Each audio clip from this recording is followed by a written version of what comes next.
Bom dia, boa tarde ou boa noite, pessoal. Sejam bem-vindos à disciplina de Sistemas Operacionais, a nossa 11ª aula teórica. Antes de começar a aula, eu gostaria de dar alguns avisos, porque eu sei que está todo mundo ansioso com relação à nota da prova, certo? Não a nota da prova em si, né? A nota da primeira unidade. Então, pessoal, na aula de quarta-feira eu vou corrigir com vocês o laboratório, para que vocês entendam o que era esperado de vocês em cada questão daquelas, certo? E em paralelo a isso, eu vou liberando as notas do laboratório. Lembrando, a nota da primeira unidade é 7 pontos da prova, 3 pontos do laboratório e mais algum ponto extra que porventura vocês tenham.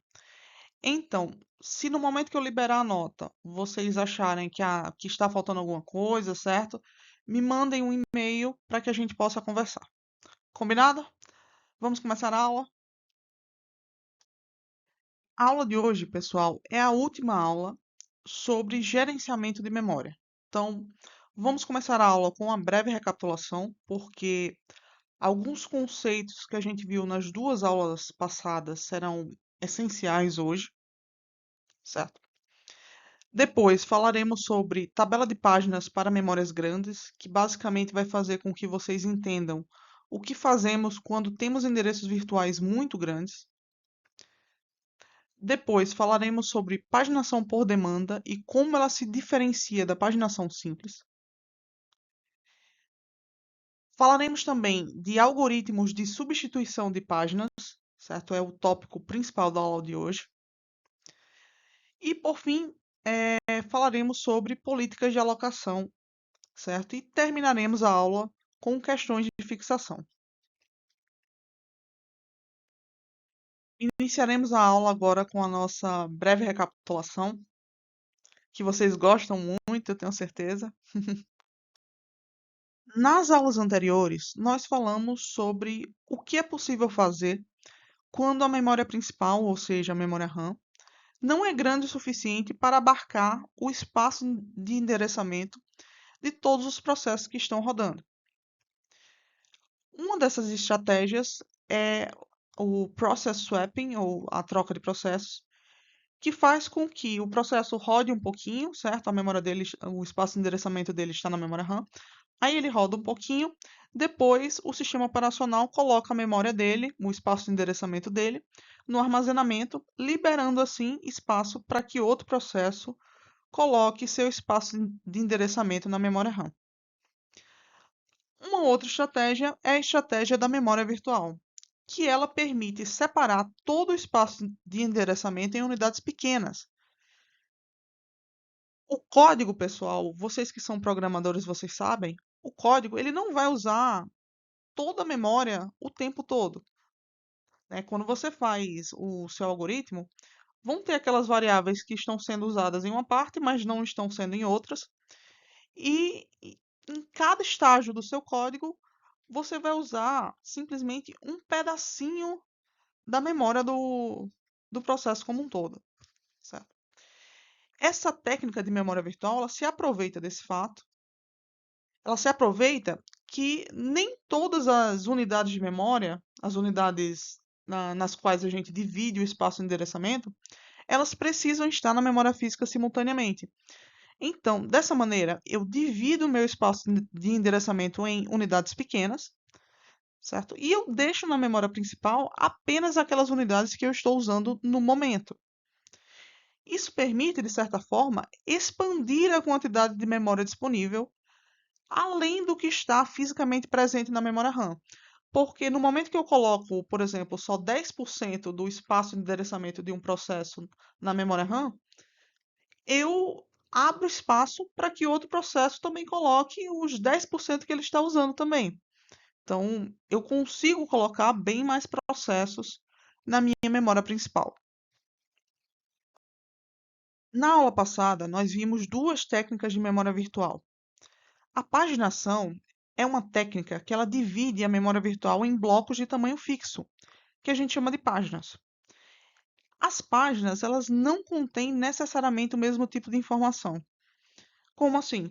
Bom, pode ser que a página seja composta de código do programa, certo? Até a metade, mais ou menos, e a outra metade seja composta da parte dos dados. Então, não necessariamente a gente vai ter aquele mesmo tipo de informação. Já na segmentação, a memória ela é dividida em tamanhos variáveis, que correspondem a unidades lógicas, certo? Então, a gente pode ter um segmento correspondente a uma função, certo? Ou então eu posso deixar um segmento só para o código do programa, só para a parte dos dados, só para a pilha, certo? E essa é uma diferença crucial, que os segmentos, eles necessariamente contêm o mesmo tipo de informação. Então, o segmento 1, se ele tiver código do programa, ele só pode ter código do programa, certo? Se ele tiver a parte dos dados, ele só pode ter a parte dos dados, certo? E essas subdivisões podem ser até menores. Como eu falei, você pode ter um segmento correspondente aí a uma função.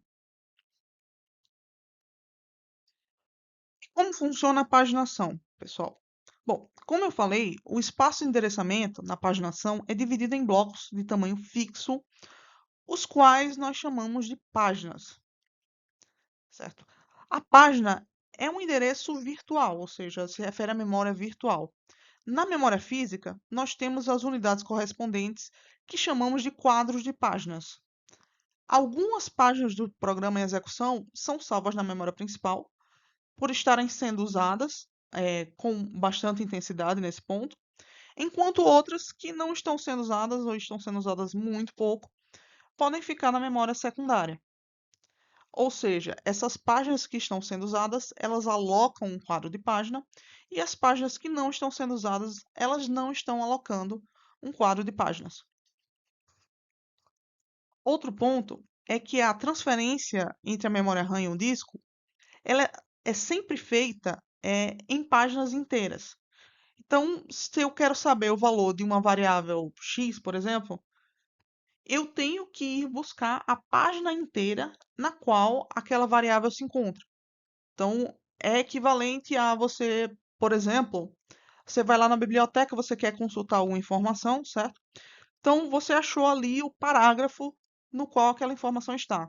Então, você não pode copiar simplesmente o parágrafo, você teria que copiar a página inteira, certo? Seria como se você fosse obrigado a copiar a página inteira nessa analogia, certo? Além disso, é importante que vocês saibam também que muitos processadores dão suporte a múltiplos tamanhos de página. Os mais comuns são de 4 kilobytes e de 2 megabytes, certo? E esses tamanhos de página eles podem ser combinados e casados como o sistema operacional preferir. O mapeamento entre endereços virtuais e endereços físicos, ele é feito por meio de uma tabela de páginas. Essa tabela, ela tem como índice o número da página, certo? E usando esse índice eu consigo encontrar a informação do número do quadro de página. No meu endereço virtual, o número da página se encontra nos bits mais significativos, certo? No caso do meu exemplo, os 4 bits mais significativos me indicam o número da página, que nesse caso aqui é igual a 2, certo? Então, usando essa informação, eu vou na linha 2 da minha tabela e eu encontro que o número do quadro de página é igual a 6. Então, para formar o meu endereço físico, a primeira coisa que eu tenho que fazer, certo, é substituir os bits do número da página pelos bits do quadro de página. Então, agora eu tenho aqui, ao invés de 0010, eu tenho 110, certo? Que é o número do quadro de página. E eu simplesmente copio o restante dos bits do endereço. Então, esses bits aqui, que são o que a gente conhece como deslocamento, eles são simplesmente copiados para o endereço físico. Deu para entender, pessoal? E o que é que acontece, pessoal, quando a página que a gente está buscando não está na memória física, ou seja, está no armazenamento?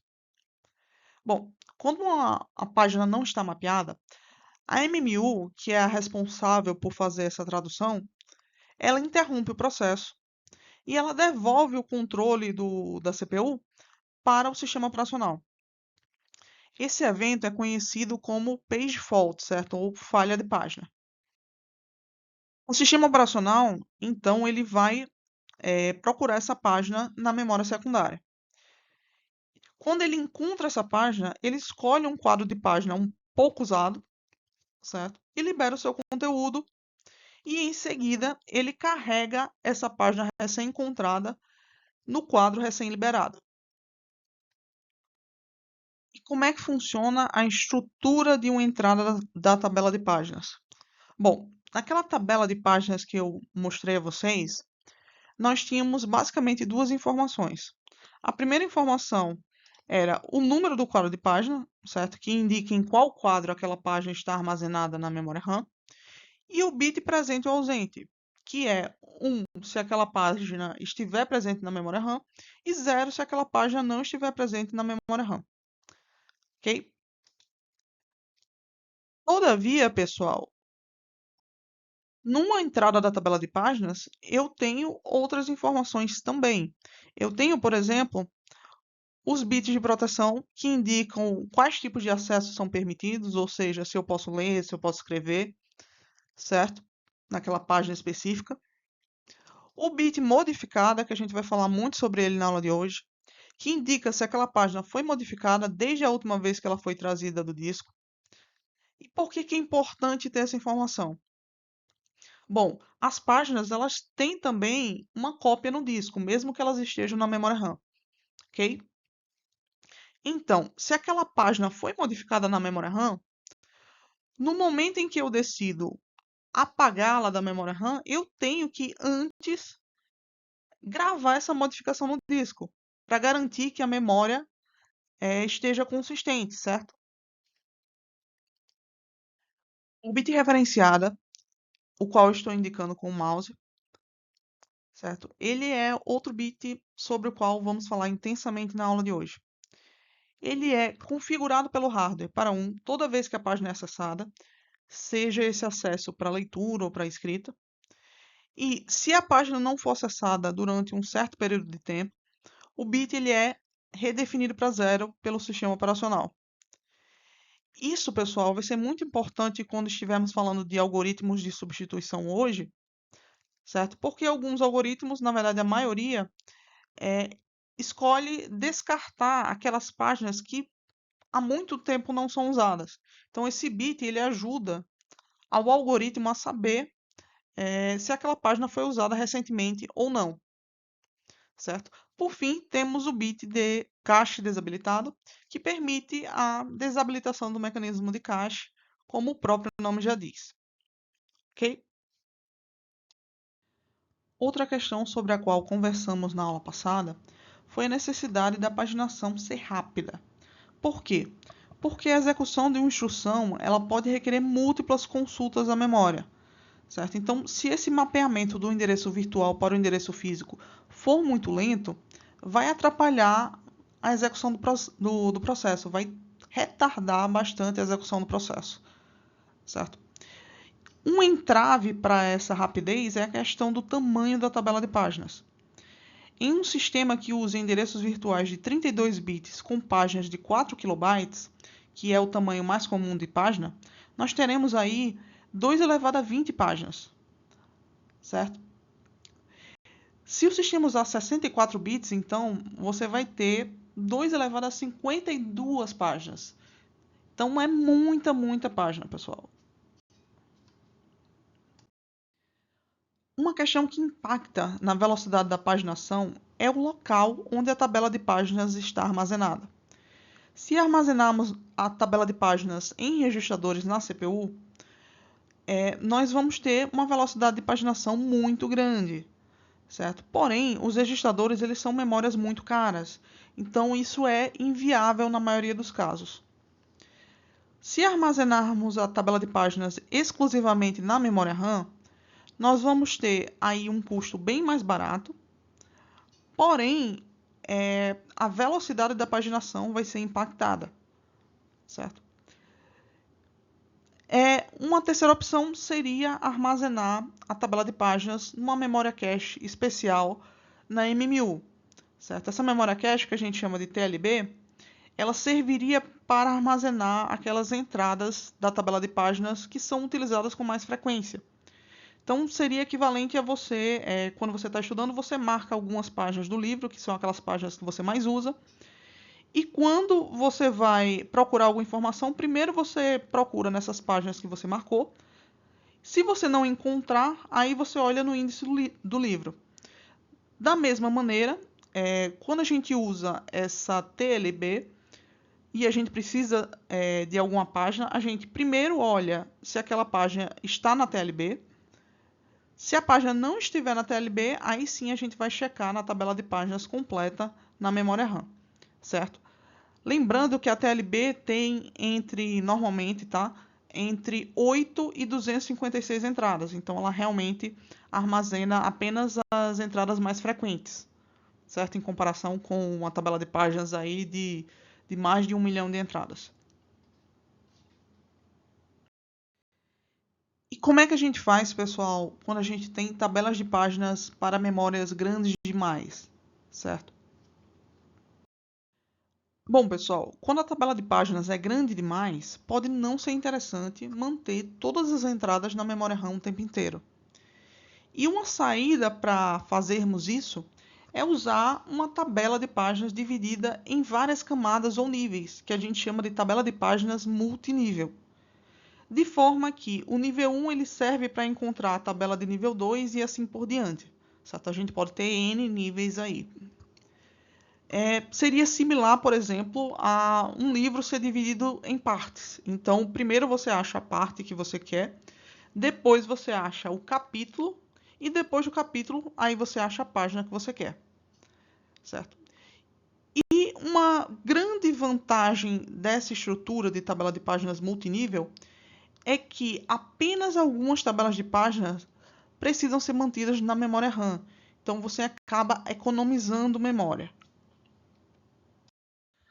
Bom, pessoal, qual o tamanho da minha tabela de páginas? Qual a quantidade de entradas que eu tenho que armazenar se eu não usar o multinível? Bom, se eu tiver endereços de 32 bits e tamanho de página de 4 KB, que é o tamanho mais comum, eu vou ter aqui 12 bits para o deslocamento, certo? E eu vou ter 20 bits dedicados ao número de página, usados como índice para que possamos encontrar o endereço físico, certo? Como a gente já conversou na recapitulação. Então, nesse caso, sem usar o multinível, quantas entradas vão existir na minha tabela de páginas? Bom, 2 elevado a 20, pessoal, dá 1.048.576 entradas. Bem grande, né? E se eu usar multinível, como é que vai ficar? E como é que ficaria essa configuração, pessoal, se a gente tivesse 2 níveis ao invés de um só? Bom, primeira coisa, ao invés de eu ter um número de página de 20 bits, eu vou ter 2 índices diferentes, certo? O índice que eu chamei de PT1, de 10 bits, que indexa o primeiro nível da tabela, e o índice que eu chamei de PT2, também de 10 bits, que indexa o segundo nível da tabela, certo? O deslocamento de 12 bits é mantido como era antes, ok? Bom, pessoal, trouxe aqui para vocês uma ilustração do livro Tannenbaum para que esses conceitos fiquem mais claros. Bom, tenho aqui minha tabela de nível 1, certo? E minhas tabelas de nível 2. Cada entrada da tabela de nível 1 aponta para uma tabela de nível 2, certo? Vamos supor que eu esteja usando simplesmente as tabelas do nível 2, 0, 1 e 1023. Então, quantas entradas eu vou precisar salvar na minha memória principal? Bom, eu vou precisar salvar 1024 entradas para cada tabela de nível 2, certo? E 1024 para a tabela de nível 1, ou seja, ao invés de salvar mais de 1 milhão de entradas, eu vou precisar salvar somente 4.096 entradas, certo? Ah, mas por que que você teria um espaço tão grande inutilizado? Bom, pessoal, vocês sabem que os processos eles não utilizam a memória todo o tempo todo, certo? Além disso, ainda tem um espaço livre que a gente dá ao processo. Então, pode ser que alguma parte desse espaço aí seja espaço livre que o processo ainda não começou a usar e não faria sentido eu salvar isso na minha memória RAM, ok? Bom, pessoal, uma outra estratégia que eu posso usar é usar uma tabela de página invertida. Como assim? Bom, vocês sabem que há muito mais memória virtual do que memória física nos computadores, certo? Então, por que ao invés de dar uma entrada para cada página virtual, eu não dou uma entrada para cada quadro de página, certo? Então, dessa maneira, quando eu for procurar a correspondência página virtual e quadro de página, eu vou ter que olhar cada quadro de página e ver se a página virtual correspondente é a página que eu quero, certo?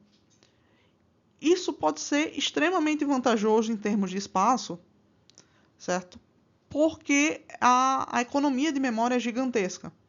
Nós temos aqui, por exemplo, certo, em um sistema que usa endereços virtuais de 64 bits e um tamanho de página de 4 kilobytes, eu vou ter uma tabela de páginas normal com 2 elevado a 52 páginas. Se eu tiver só 1 GB de memória RAM, a minha tabela invertida, por outro lado, terá apenas 2 elevado a 18 páginas, ou seja, a economia de memória é gigantesca. Lembrando, tá, pessoal, que a tabela de páginas ela tem também que ser armazenada na memória. Então, se eu tiver uma tabela de páginas muito grande, eu estou ocupando ali a memória que poderia ser usada com dados úteis, certo? Com dados que efetivamente meu programa está usando. Bom, pessoal, trouxe aqui uma ilustração do que eu falei, uma tabela de páginas normal, com entrada por página virtual, certo? E uma tabela de páginas invertida, bem reduzida, com uma entrada por quadro de página, ok? Além disso, vocês também precisam saber que cada entrada da tabela invertida ela precisa indicar o quadro de página, o endereço virtual e o ID do processo. Ah, mas por que eu preciso indicar o ID do processo? Bom, pessoal, diferentemente da utilização de uma tabela normal, que implica que cada processo tem a sua própria tabela de páginas, o uso da tabela de páginas invertida requer apenas uma única tabela global para todo o sistema. Por quê? Porque a memória física, pessoal, é só uma, certo? A memória física só vai caber ali uma página de um processo. Então, eu preciso indicar de qual processo é cada página daquela, certo? Um ponto negativo dessa estratégia é que a busca ela acaba sendo mais complexa. Por quê? Porque quando eu uso a tabela de páginas normal, eu uso o número da página como índice. Só que nesse caso, com a tabela invertida, eu não vou poder usar o número da página como índice. Eu vou ter que varrer a tabela inteira, a cada referência de memória, para encontrar ali o quadro correspondente, certo? Eu vou ter que olhar o quadro 1 é o número da página que eu quero? Não. Quadro 2 é o número da página que eu quero? Não. E assim por diante, certo? Essa estratégia, pela vantagem da economia de memória, ela é muito usada em máquinas que usam endereços de 64 bits, certo? E para resolver esse ponto negativo, a gente pode usar a tabela de páginas na TLB. A TLB que é aquela memória cache especial que a gente coloca na MMU, certo, pessoal? Bom, pessoal, agora vamos entender o conceito de paginação por demanda, certo? Antes de entender o que é a paginação por demanda, nós precisamos entender o que é a paginação simples. Bom, na paginação simples, todas as páginas de um processo são carregadas na memória principal antes de execução. Dessa maneira, não há falha de página, não há page faults, porque todas as páginas já estão na RAM. O que torna a implementação muito mais simples, certo, pessoal? Todavia, este tipo de paginação, como vocês podem imaginar, usa a memória ineficientemente. Por quê? Porque você vai estar deixando na memória mesmo aquelas páginas que não estão sendo usadas. Você não vai estar poupando a memória para que outro processo também possa colocar suas páginas mais usadas, certo? Além disso, se por acaso esse processo ele for trocado para a memória, para o armazenamento, certo? No process swapping, quando você for carregar esse processo de novo, você vai precisar de um maior tempo, porque você vai ter que carregar antes todas as páginas daquele processo. Já na paginação por demanda, os processos eles são inicializados sem páginas na memória física.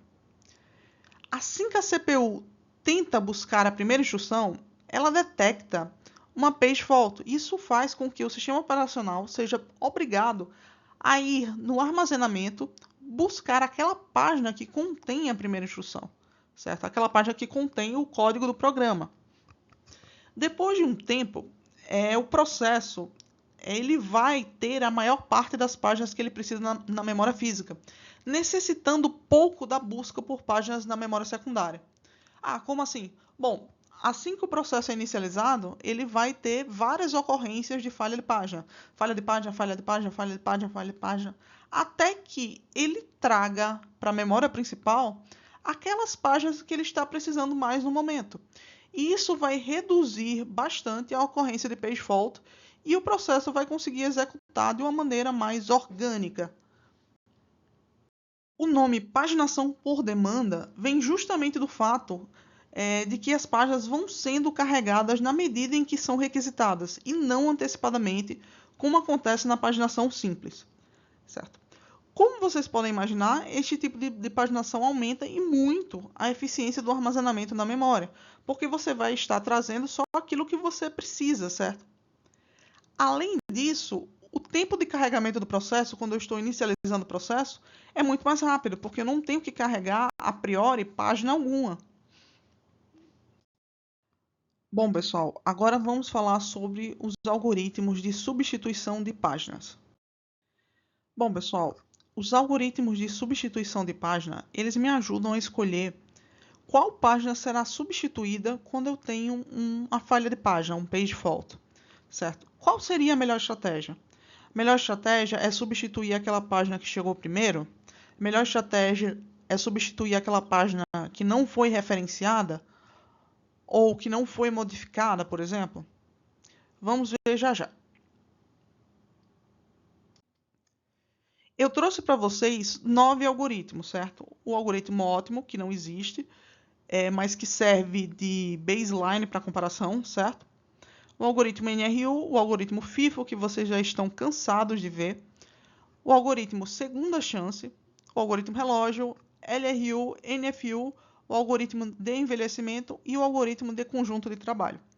Nós vamos ver agora com detalhes cada um desses algoritmos. Bom, pessoal, o meu algoritmo ótimo, ele parte da lógica que quando eu precisar remover uma página, faz mais sentido que eu remova aquela que vai demorar mais tempo para ser referenciada de novo, ou seja, que vai demorar mais tempo para que eu precise dela novamente, certo? Ele faz isso rotulando cada página com um número de instruções que serão executadas antes dela ser referenciada. E a página com o maior rótulo é removida. Só que isso é inviável de se fazer na prática, certo? Então, por que eu tenho esse algoritmo? Eu tenho esse algoritmo porque eu quero usá-lo nas simulações para compará-lo com outros algoritmos. Por exemplo, se eu tenho um algoritmo que ele chegou aí a 95% da performance do algoritmo ótimo, pode ser que esses 95% sejam mais do que suficientes, certo? Eu não preciso melhorar mais esse algoritmo. Para ser implementado nos testes, eu tenho que executar o processo duas vezes, ou seja, esse algoritmo vai exigir que eu execute o mesmo processo duas vezes. A primeira vez serve apenas para guardar as referências de memória, ou seja, a primeira vez eu executo simplesmente para dizer, nesse instante aqui a página tal foi referenciada, nesse instante aqui a outra página foi referenciada, e assim por diante.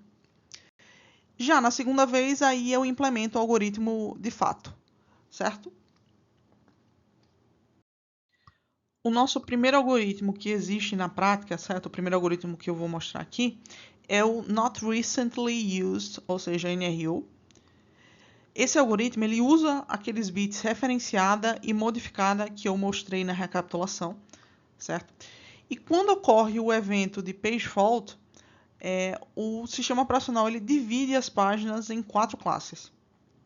A classe 0, ela se refere àquela página que ela não foi referenciada recentemente e não foi modificada. A classe 1, ela se refere à página que não foi referenciada recentemente, mas que foi modificada. E a classe 2 se refere àquela página que foi referenciada recentemente e não foi modificada. E a classe 3 se refere àquela página que foi referenciada recentemente e foi modificada, certo? Periodicamente, como a gente já tinha discutido anteriormente, o bit referenciada ele é limpo, o que permite distinguir as páginas que não foram referenciadas recentemente daquelas que foram, certo? Já o bit modificado ele não é limpo, para que o sistema operacional saiba que aquela cópia em disco daquela página está desatualizada, certo? É por causa disso que a gente tem a situação na classe 1, certo? Que você diz que aquela página não foi referenciada recentemente, mas foi modificada. Por quê? Porque ela foi referenciada, mas não recentemente, certo? Aí foi modificada e o bit referenciada eventualmente foi limpo, certo? Então, o que é que o algoritmo NRU ele faz? Ele remove uma página ao acaso da classe mais baixa que não esteja vazia. Ou seja, ele vai primeiro remover as páginas da classe 0, aquelas que não foram nem referenciadas nem modificadas. Depois, ele vai remover da classe 1 aquelas páginas que não foram referenciadas recentemente, mas foram modificadas. Depois, ele vai remover da classe 2 aquelas que foram referenciadas recentemente, mas não foram modificadas. Certo? E por último, se ele realmente não tiver escolha, ele vai remover as páginas da classe 3, que são aquelas que foram referenciadas e modificadas. Certo? Por que isso? Bom, é lógico que o sistema operacional ele vai preferir sempre manter aquelas páginas que foram referenciadas recentemente, porque a probabilidade de eu precisar delas num futuro próximo é maior, certo? Isso aí é bem claro. E as páginas modificadas, elas são mantidas por quê? Porque é custoso para o sistema operacional atualizar a cópia em disco daquela página, né? Ele vai ter que ir lá no disco, vai ter que atualizar, certo? Então, se eu puder adiar essa atualização, eu adio, ok? Então, por isso que esse algoritmo é configurado dessa maneira. Esse algoritmo, em geral, ele é de fácil compreensão, certo? E o desempenho dele pode ser adequado em muitas situações. Ok? Temos aqui também o algoritmo FIFO, certo? O algoritmo FIFO que é usado em diversas áreas da computação. Como é que funciona o algoritmo FIFO? Bom, como vocês sabem, o algoritmo FIFO significa First In, First Out, ou seja, o primeiro que chegou é o primeiro a sair, certo? Então, o FIFO ele vai apagar da memória a página que chegou há mais tempo, certo? Então, para isso, ele vai manter uma lista das páginas correntes na memória, mantendo a mais antiga na frente da fila e a mais recente no final da fila. Quando acontece uma page fault, ele remove a primeira página a entrar na memória física, ou seja, a página na frente da fila. A nova página vai ser, então, acrescentada ao final da fila, certo? Todavia, esse algoritmo ele acaba tendo um problema muito grave. Ele acaba removendo páginas ainda úteis, certo? Porque pode ser que a primeira página a entrar, ela continue sendo referenciada várias vezes. Pode ser que ela tenha sido referenciada no último instante de tempo, inclusive. Então, dessa maneira, esse algoritmo raramente é usado em sua forma pura. Mas ele tem algumas modificações que são usadas nos sistemas operacionais. Uma dessas modificações é o algoritmo segunda chance. Basicamente, esse algoritmo ele vai checar o bit referenciada antes de descartar a página. Então, quando acontece o page fault, certo? A página que está à frente da fila, no caso eu tenho aqui a minha página A que está à frente da fila, se o bit referenciada dela estiver em 0, funciona da mesma maneira que o FIFO. Essa página vai ser descartada, certo? E eu vou adicionar a nova página aqui no final da fila. Mas se o bit referenciada do processo A for 1, eu vou colocar o processo A no final da fila, como se o processo A estivesse acabando de chegar, certo? E eu vou mudar o bit referenciada para 0. Então, eu coloco aqui o A para o final da fila e eu coloco o bit referenciada para 0, certo? Aí, eu vou checar agora o próximo processo. Desculpa, a próxima página, que é a página B, certo? Aí, novamente, aí eu vou checar o bit referenciada. Se o bit referenciada estiver em 1, aí eu jogo B para o final da fila também. Se o bit referenciada não estiver em 1, aí B vai ser apagada. Ok, pessoal? O algoritmo relógio, ele é uma melhoria do algoritmo segunda chance, certo? Ou seja, ele é a modificação da modificação do FIFO. E ele foi criado para evitar a necessidade de mover páginas ao redor da lista, certo? Nesse algoritmo, as páginas, ao invés de serem mantidas em uma lista normal, elas são mantidas em uma lista circular, com um ponteiro apontando para a página mais antiga, como se fosse num relógio mesmo. Quando ocorre uma page fault, a página indicada pelo ponteiro é inspecionada. Se o bit referenciado for 0, a página é removida. Se não, o bit é zerado e o ponteiro avança. Ou seja, o funcionamento é muito, muito similar ao algoritmo segunda chance. Só para vocês terem uma ideia aqui visual, certo? Então, vamos supor que a minha página C é a página mais antiga. Então, ocorreu um page fault. O que é que eu vou fazer?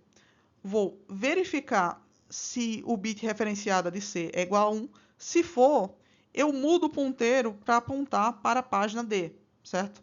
E eu troco o bit referenciado de C para 0, certo?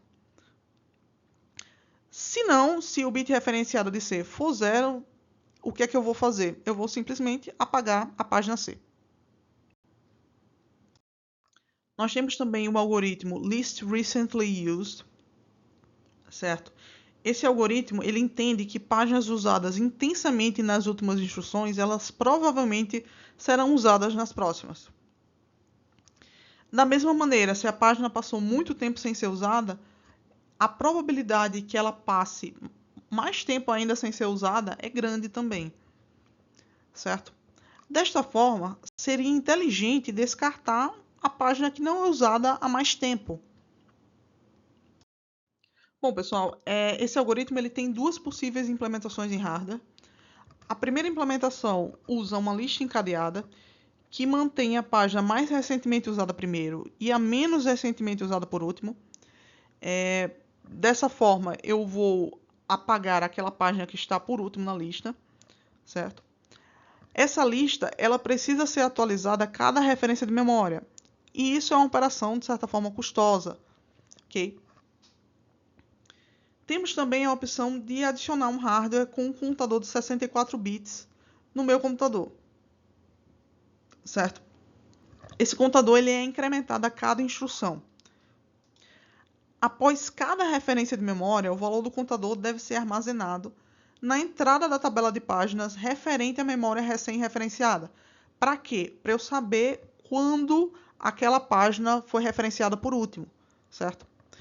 Então, eu vou fazer o quê? Quando eu precisar apagar alguma página, eu vou apagar aquela que faz mais tempo que não foi referenciada.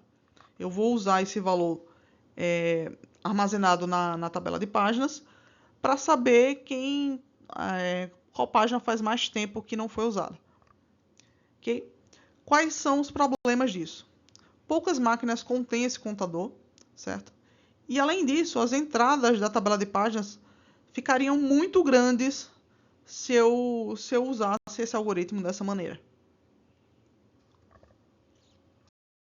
Nós temos também o algoritmo Not Frequently Used, certo?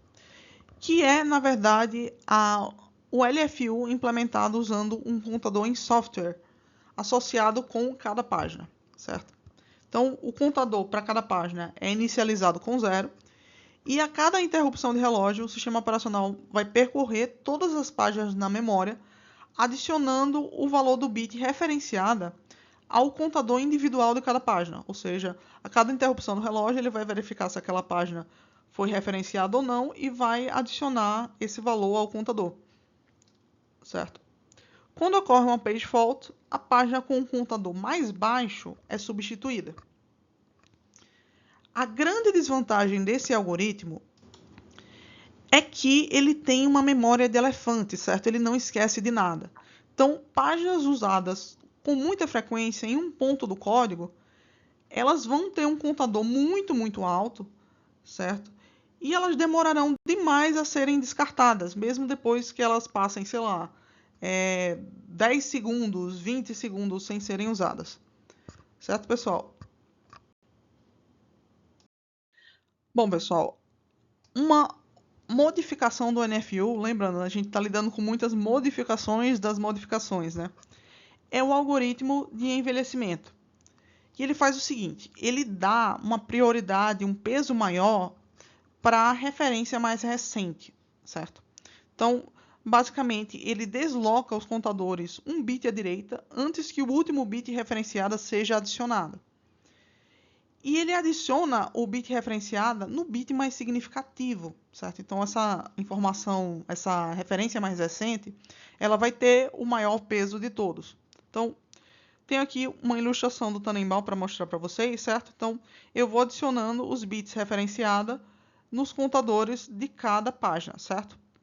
Então, quando eu chego aqui no ponto 5, lembrando, eu fui deslocando isso aqui referente as letras A, B, C, D e E são referentes a instantes de tempo, certo? Então, a ticks do relógio. Então, eu vou deslocando os bits, certo? Quando eu chegar no meu instante E, se eu tiver um page fault, quem é que eu vou apagar? Qual é a página que eu vou apagar?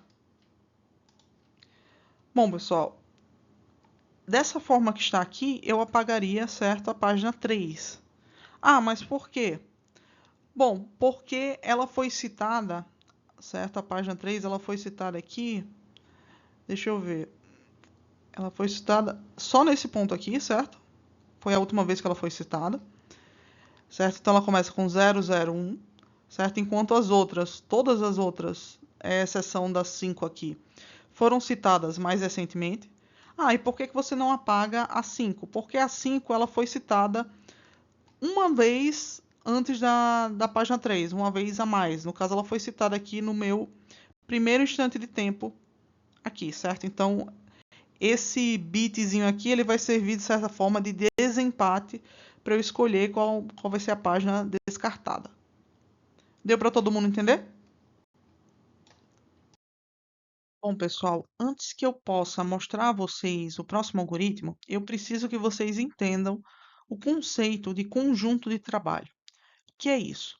Bom, durante qualquer fase da execução de um processo, ele usualmente referencia apenas uma fração relativamente pequena das suas páginas, certo? E a esse conjunto de páginas que o processo está referenciando atualmente, certo? Ou seja, está correntemente usando, nós damos o nome de conjunto de trabalho.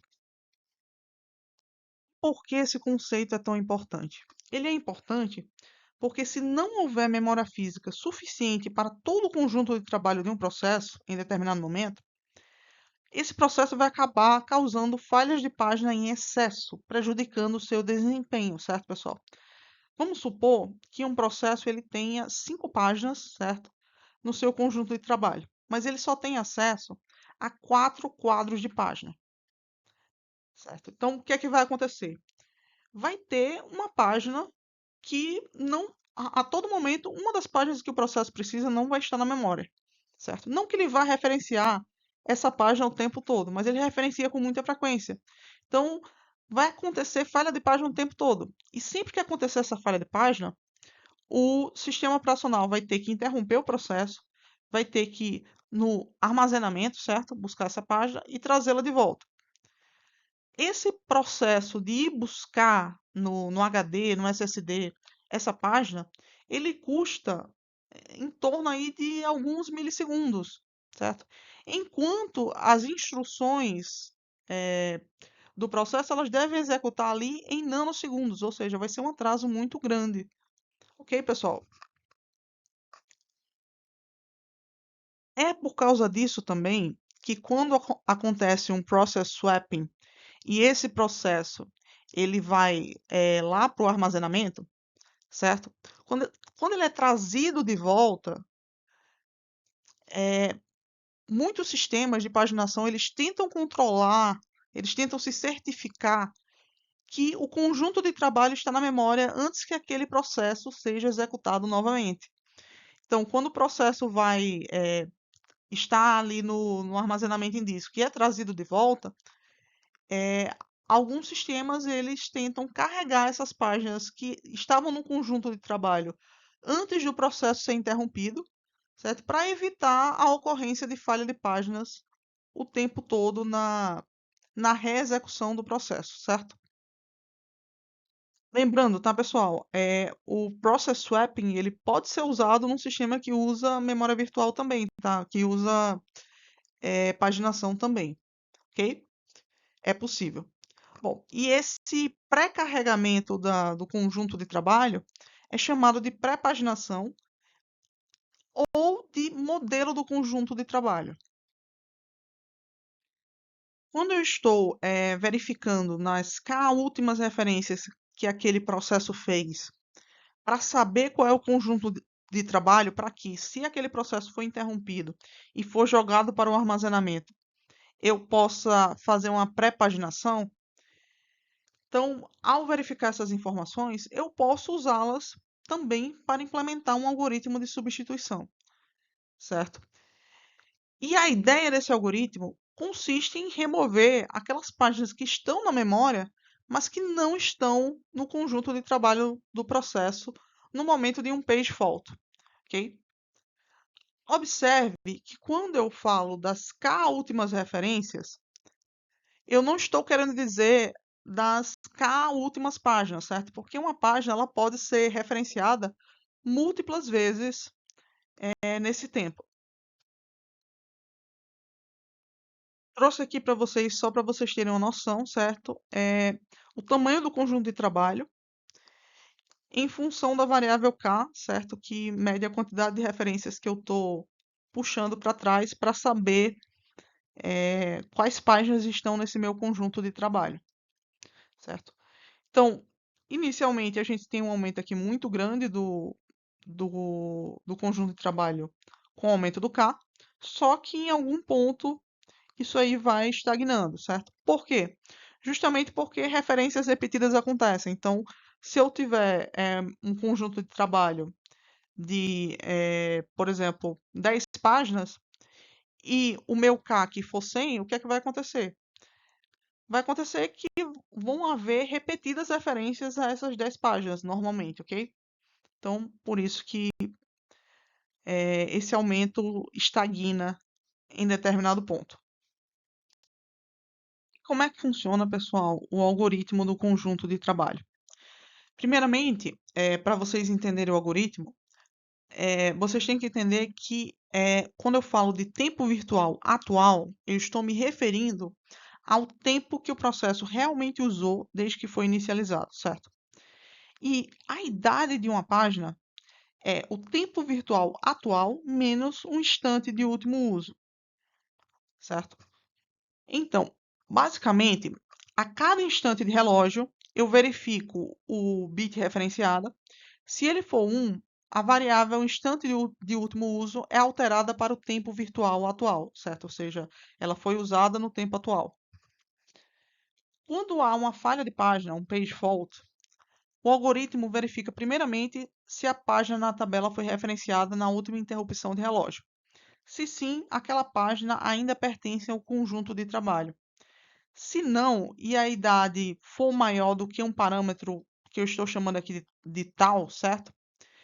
que esse parâmetro corresponde a múltiplas interrupções de relógio, então, se a idade for maior do que tal, a página não é mais considerada como sendo do conjunto de trabalho e assim ela pode ser removida.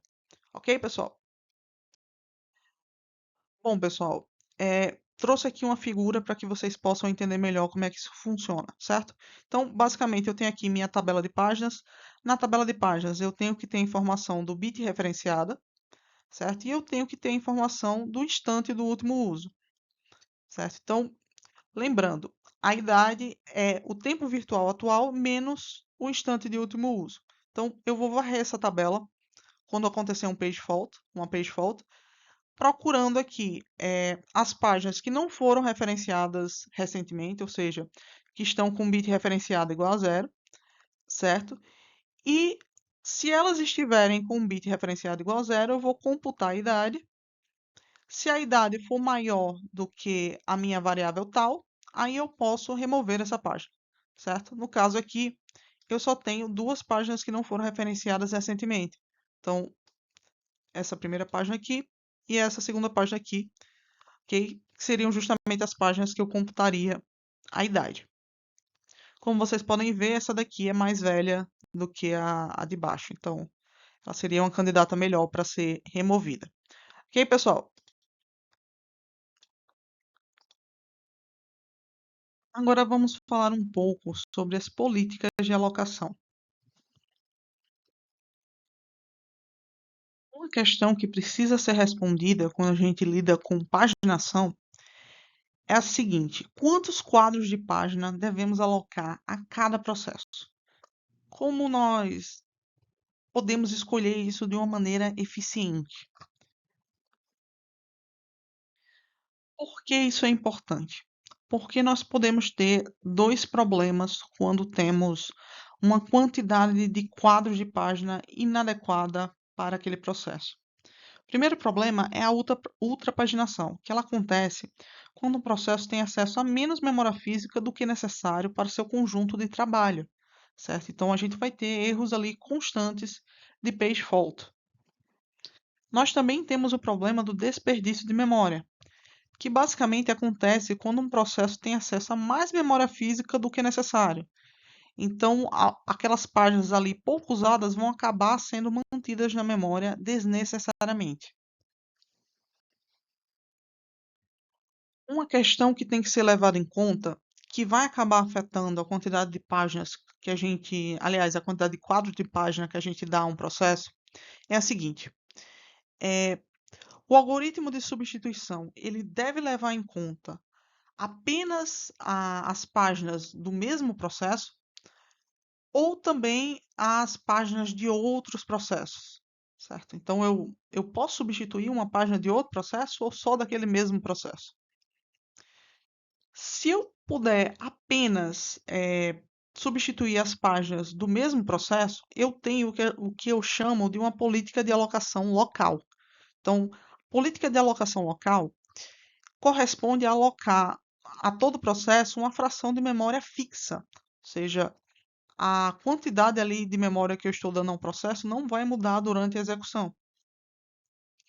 E é uma forma de você eh, fazer seu algoritmo de substituição ser até um pouco mais simples, certo? Porém, a gente pode ter aqueles problemas que eu falei, ultrapaginação e desperdício de memória. Nós também temos as políticas de alocação globais, certo? A política de alocação global permite que você leve em conta páginas de todos os processos na hora de decidir fazer a substituição, certo? Então, na prática, isso corresponde a alocar aos processos uma fração de memória variável, ok? Porém, tem o ponto negativo de exigir monitoramento constante dos processos, mas essa abordagem tende a funcionar melhor quando o conjunto de trabalho varia muito durante o tempo de vida do processo, ok? No caso, na política local, se o conjunto de trabalho variar muito, a gente vai ter ali esses problemas de ultrapaginação e desperdício de memória. Não é que a política de alocação global seja imune a esse tipo de problema. Existe também. Mas a política local é mais propensa a ter esse tipo de coisa. Trouxe aqui para vocês uma ilustração do livro Tannenbaum para que vocês possam entender melhor como é que isso funciona, certo? Tenho três processos rodando, processo A, processo B e processo C. Só que eu tive uma falha de página no processo A, certo? Eu preciso inserir na minha memória a página A6. Eu preciso trazê-la do armazenamento, certo? Então, primeira opção, usar uma política local, certo? Nessa política local, eu posso substituir apenas as páginas do processo A. Então, eu vou olhar aqui para as páginas do processo A e vou decidir qual que eu vou substituir. Eu poderia, por exemplo, substituir a página mais antiga, certo? Então, vou substituir a página A5, certo? Ela chegou aqui primeiro, então vai ser substituída, certo? Então, substituir a página 5 pela página 6, certo? Pessoal, eu sei que aqui tem idade, mas nesse caso, essa idade aqui é o tempo que essa página foi referenciada, certo? Então, é mais quase como se fosse uma data, não uma idade específica, certo? Então, substituir a página 5 pela página 6 na minha política local. Todos os processos continuam com a mesma quantidade de páginas, ok? Porém, se eu estiver usando uma política global, eu posso substituir páginas de qualquer processo. Então, eu estou vendo aqui que essa página B3 do processo B, obviamente, ela chegou antes, certo? Ela foi referenciada há mais tempo do que a página 5. Então, eu vou substituir a B3 pela A6. Aí, o que é que acontece aqui? Acontece aqui que o espaço do processo A aumentou e o espaço do processo B diminuiu. As políticas de alocação global, pessoal, elas podem incluir um algoritmo para decidir quantos quadros de página dar a cada processo, certo? Esse algoritmo, ele decide quando aumentar ou diminuir a quantidade de páginas de um processo na memória, sem necessariamente dizer qual página substituir em caso de page fault, ok? Um algoritmo que pode ser usado, que faz muito sentido ser usado, é o Page Fault Frequency, que ele basicamente ele mede a quantidade de falhas de página de cada processo. E o processo que gerou falhas de página excessiva, ele acaba recebendo mais páginas na memória para reduzir a frequência desse evento. Só para vocês terem uma ideia do quanto a quantidade de quadros de página que eu dou a um processo afeta a quantidade de eventos de page fault, eu trouxe aqui um, um gráfico do livro Tannenbaum, certo? E como vocês podem ver, quanto mais quadros de página eu dou a um processo, menos falhas de página ele gera, certo? Isso aí até é um pouco lógico, né? Então, aqui eu tenho que quanto mais quadros de página, menos page faults eu gero. Agora vamos para as nossas questões de fixação. Questão 1. O algoritmo de substituição de páginas FIFO controla a ordem pela qual as páginas são carregadas na memória, mantendo-as em uma lista encadeada e removendo a página mais antiga. Bom, pessoal, eu tenho certeza que vocês se lembram que o FIFO remove a página mais antiga, né? E ele, de fato, ele mantém essa lista, certo? Ele coloca a página mais antiga na frente da lista e a página mais recente no fim da lista, certo? Então, de fato, temos aqui que a resposta é correta. Questão 2. Assinale a alternativa que melhor expressa a condição de substituição de páginas em memória, baseada na ideia de que as páginas não usadas recentemente deverão ser liberadas antes das demais. Bom, pessoal, bastava para essa questão vocês saberem a tradução da sigla, certo? No caso, o algoritmo NRU significa Not Recently Used, certo? O algoritmo FIFO, vocês já sabem o que você remove aquela página que entrou primeiro na memória. E os algoritmos segunda chance e algoritmo de relógio são modificações do FIFO. Então, esses dois aqui, eles além de olhar para quando aquela página entrou na memória, eles também olham para o bit referenciada, ok? Então, eles dão uma segunda chance caso aquela página tenha sido referenciada há pouco tempo.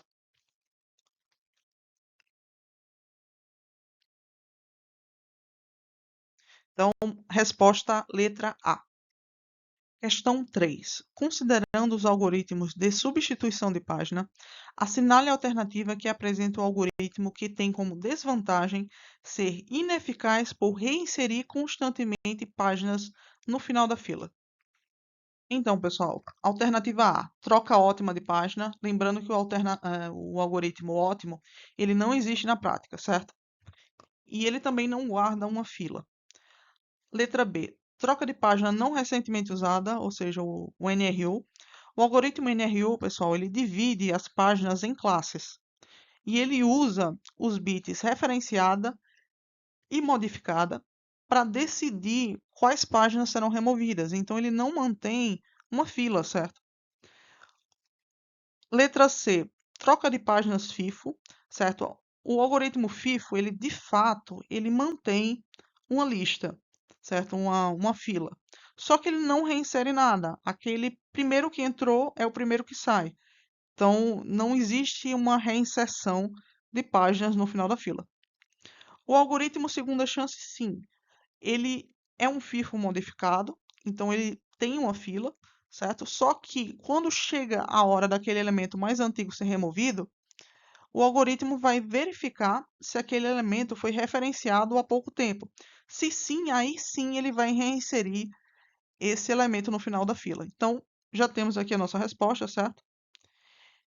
E o algoritmo troca de páginas menos recentemente usada é aquele que pode usar uma fila, colocando ali a página mais recentemente usada na frente da fila e a menos recentemente usada no fim. Ou ele também pode usar um contador, certo? Para contar, para salvar ali quando é que aquela página foi usada. Só abrindo um parênteses, certo, pessoal? O LRU ele não é a alternativa dessa questão porque as páginas recentemente usadas são colocadas na frente da fila e não no fim da fila nesse tipo de implementação em hardware dele, ok? Vamos lá, questão 4. Considerando a paginação em memória virtual e seus algoritmos, o algoritmo conhecido como segunda chance mantém uma lista circular de páginas. Não, pessoal, o algoritmo segunda chance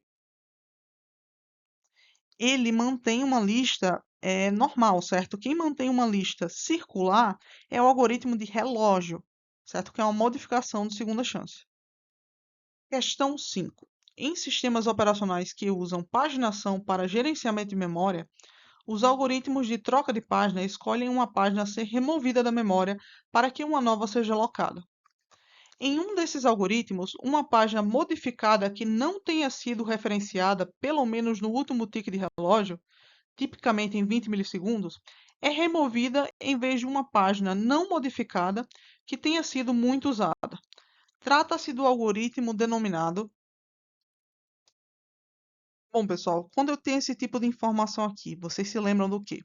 Uma página modificada que não tenha sido referenciada pelo menos no último tique de relógio, certo? Vocês se lembram do quê? Vocês se lembram da classe 1, certo? Do algoritmo NR1. Por outro lado, nós temos aqui uma página não modificada que tenha sido muito usada. Então, uma página não modificada que tenha sido muito usada é a classe 2. Então, nós temos aqui que o algoritmo é a letra B. Bom, pessoal, terminamos por aqui a aula, certo? O conteúdo de hoje está nas seções 3.4 e 3.5 do livro Tandem-Mal Sistemas Operacionais Modernos. E é isso. Vejo vocês na quarta-feira. Até mais.